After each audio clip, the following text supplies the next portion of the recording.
Avant-première, tournage, critique, coup de projecteur. Nous gérons l'entracte pour vous. Retrouvez toute l'actualité du 7e art africain. Ciné Efriqiya, le cinéma s'invite chez vous et c'est seulement sur Efriqiya FM.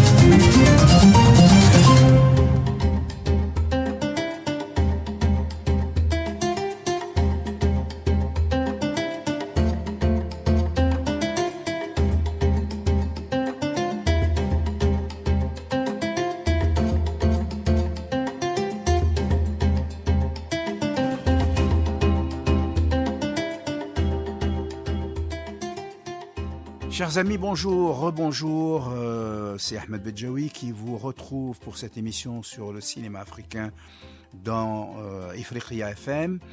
Nous avons parlé du cinéma de Sembène Ousmane. Je vais terminer simplement en vous rappelant que c'était aussi un grand auteur, un écrivain. Il a même commencé par écrire lorsqu'il était docker à Marseille. Et d'ailleurs, son premier roman date de 1956, alors qu'il était docker, ouvrier, donc travailleur émigré à Marseille. Le roman s'appelle Le Docker Noir. C'est un roman qui a été réédité ensuite en 2000.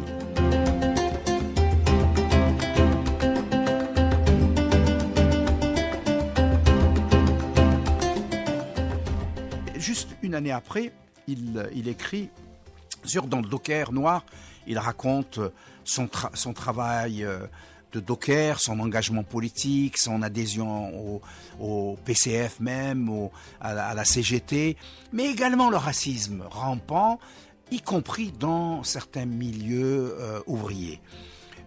En 1957, l'année d'après, il écrit un livre qui s'appelle « Ô pays, mon beau peuple ». C'est très intéressant ce roman parce que en général on dit qu'on aime un pays, mais est-ce qu'on aime son peuple?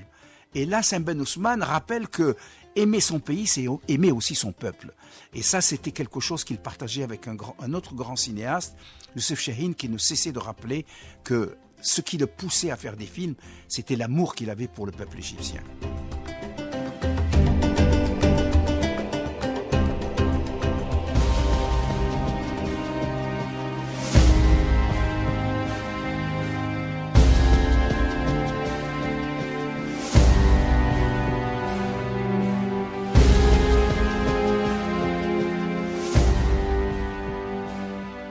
Il ne suffit pas de dire « j'aime mon pays », mais les gens qui habitent ce pays, c'est cela qui compte. Ensuite, en 1960, il réalise les bouts de bois de Dieu. Là, il commence un peu à montrer, à discuter, à argumenter sur ses rapports avec la religion, qui ont toujours été des rapports un peu turbulents, un peu difficiles. Et en 62, il écrit Voltaïque qui va donner la plupart des courts-métrages que nous avions évoqués dans une émission précédente.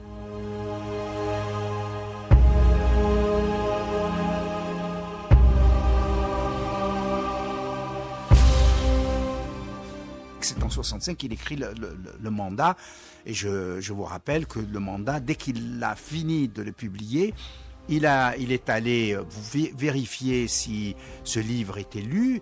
Évidemment, très peu de librairies en Afrique, même s'il était distribué en Europe, c'est pas ça qui l'intéressait, c'est de savoir si les Africains le lisaient. Et donc, il a décidé de le transposer en film parce que il a bien compris que l'image était plus facilement lisible que l'écriture en français en particulier. En 1966, juste après, il écrit Veilly Siozane, Blanche Genèse, et il réédite également Le Mandat dans Présence africaine en 2000. Donc ça c'était Blanche Genèse et Veilly Siozane, c'était des courts-métrages qu'il a réalisés à cette époque-là. Ensuite, il a fait Salah dans Présence africaine, réédition, ça c'est écrit en 1973, il le réédite en 1995, toujours dans Présence africaine. En 81, il écrit Le Dernier Empire, le dernier de l'Empire, qui est un film anticolonial. Et puis en 87, Niwan, suivi de Tao, dans Présence africaine. également immédiatement transformé en court-métrage.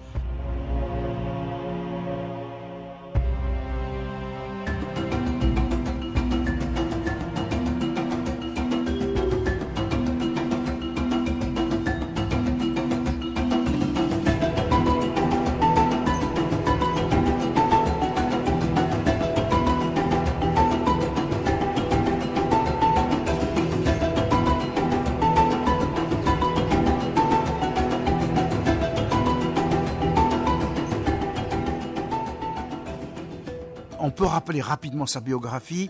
Il a commencé donc par Borom Charet en 1963, ensuite L'Empire Songhay, qui est un documentaire en 63, Nyai en 64, To, qui est un court-métrage, Nyai aussi, en 1970, et tout cela, ce sont des courts-métrages ou des moyens-métrages.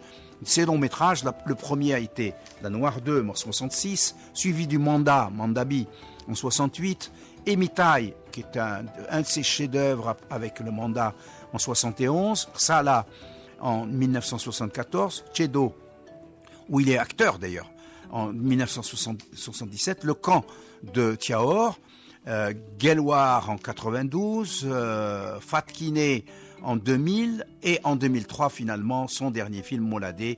Rappelons que c'était censé être un triptyque, mais le troisième volet n'a jamais été réalisé en raison du décès du grand Sembène Ousmane.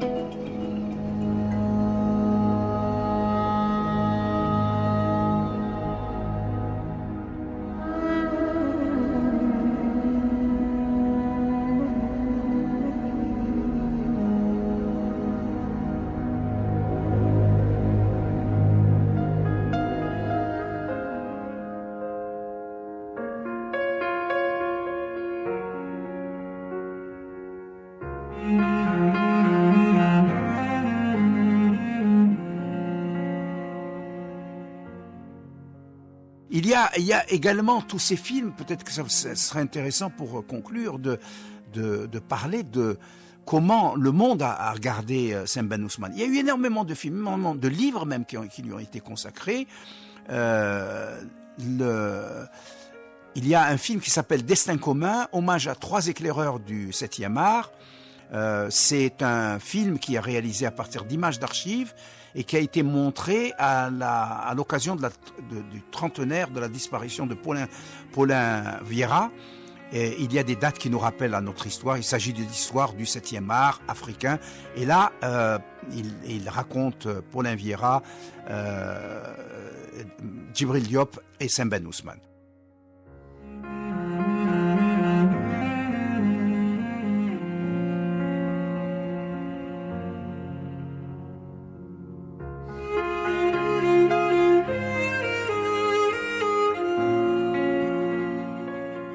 Également, en attendant le 3e prophète, à 60 ans, le cinéma en Afrique, Sembène Ousmane et Djibril Cissé demeurent des références. L'auteur pose la question, une troisième voie avec X, existe-t-elle déjà ou peut-elle exister?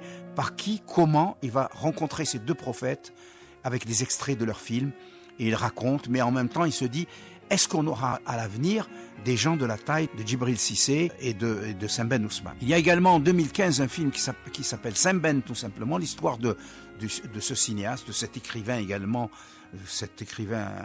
renommé, Sembène Ousmane. Et le film utilise des documents d'archives, il mélange des documents d'archives avec de nouvelles images, des animations et des extraits de films, réalisés par Gajilgo, qui nous emmène vers une reconstruction tout à fait remarquable de la vie extraordinaire de Sembène Ousmane. Ensuite, il y a Entre 2 rives, un projet en cours en 2014. Le projet Entre 2 rives était censé être une série de 10 documentaires de 26 minutes sur des écrivains africains et des écrivains des îles Caraïbes, francophones ou anglophones. Cette série a été écrite par Myriam Guillot, journaliste à Radio France Internationale, et qui a fini par voir le jour un peu plus tard. Il y a également un film américain qui s'appelle The Story of a Film, The Odyssey, en 2011, un film de plus de 16 heures où le réalisateur britannique Mark Cousins, fait preuve d'une démarche à caractère mondial. Chaque épisode de 1h05, 65 minutes environ, et le film est fait en 15 épisodes. Donc il y a un épisode sur Simban Osman, The Story of the Film.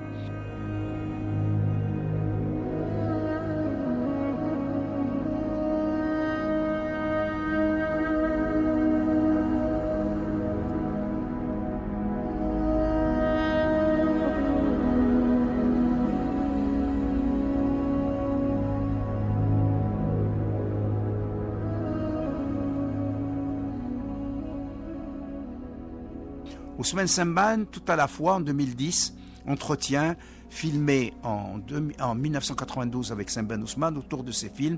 La réalisatrice est Christine Nelor, mais le film est sorti en 2010. Il contient évidemment une très belle interview de Sembène Ousmane qui nous renseigne énormément sur les thèmes et les actions qui l'agitent. Comment ça va? Ciné Africa en 2006. Le cinéma africain est en mauvaise posture à ce moment-là. L'arrivée du numérique est-elle une aubaine? Nous tentons de faire l'état des lieux et des perspectives du cinéma africain à travers ce film documentaire qui également interroge également Sembène Ousmane. Moladé en 2014, le film sort à ce moment-là et il y a un making-of de Moladé qui a été réalisé pendant le tournage par l'équipe de Sembène Ousmane. Et qui est intéressant parce qu'on voit Sembène en train de tourner. C'est intéressant de le voir tourner. La manière dont il procède, ce n'est pas du tout la méthode hollywoodienne. Il parle avec ses comédiens, il improvise, il rectifie, il a beaucoup de comédiens qui sont des amateurs, qui sont non professionnels, et donc c'est une fabrication sur le terrain, et le film révèle tout cela, et c'est très intéressant.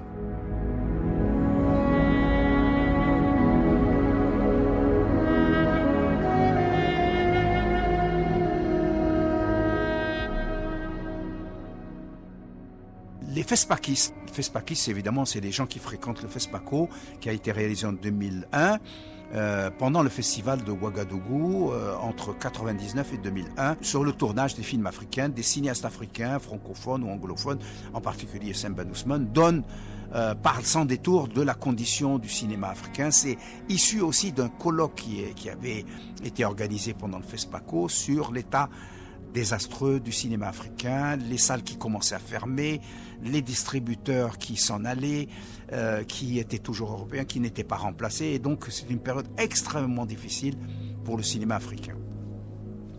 L'héroïsme au quotidien. L'héroïsme au quotidien est un film de Sembène Ousmane 99. C'est un court-métrage, c'est en vidéo qui a été, c'était un film de commande qu'a réalisé Sembène Ousmane. Ousmane Sembène, cinéaste et écrivain, 1996, qui est un film dans lequel Sembène raconte ses rapports et les liens qu'il établit lui directement entre la littérature et le cinéma, ses films, sa formation, l'Afrique, de son pays, le Sénégal. Il parle également de l'extension africaine. Il parle aussi du panafricain dans ce film, du Fespaco, de Burkina Faso. On le montre dans les rues de Dakar, etc. Voilà, donc bien sûr, Sembène Ousmane restera un cinéaste hors du commun. Nous en avons parlé longuement. Il y a eu même d'autres films qui ont été réalisés sur lui, dont 2 films algériens d'ailleurs qui ont été consacrés à Sembène Ousmane. Voilà. J'espère que toute cette histoire va nous conduire à réfléchir sur le cinéma africain, sur son rôle, sur son activité, sur l'impact qu'il peut avoir sur les sociétés africaines. Je vous remercie pour votre attention et vous donne rendez-vous pour une prochaine émission de Ciné Ifriqiya. À très bientôt. Je remercie Sidi Ahmed Belli de m'avoir accompagné, le réalisateur de cette émission.